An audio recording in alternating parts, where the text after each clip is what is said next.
Welcome to Penrose Learning, where we make understanding easy. You start by confirming basic prerequisites: battery above 20% and system updates installed so NFC runs reliably. Go to Settings, open Wi-Fi and Network, and flip the NFC toggle on. This allows tag detection. Once done, make sure you unlock the phone and remove any magnetic mounts or thick metal cases that can block the antenna. Positioning matters. You'll now be ready to read or write tags once the phone screen is active. Once NFC is enabled, open the app you'll use: Google Pay for payments or NFC tools for tag programming. Next, hold the Nord's back center close to the NFC tag. You'll feel a tap or hear a sound when it connects. If you're reading, watch the app show the tag ID and contents. If writing, choose the payload and press Write, then keep the phone steady until success is confirmed.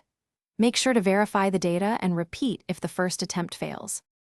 To finish, test the interaction. Use a known tag or a payment terminal to confirm everything works. If you hit a problem, restart the phone, then re-enable NFC. This often clears temporary radio or software glitches. If reads remain weak, remove the case or shift the phone a few centimeters. The antenna zone is small. One key troubleshooting tip: try another NFC app or tag to isolate whether the issue is the tag, the app, or the phone's hardware. Thanks for watching. If this was helpful, leave a like and consider subscribing. See you next time.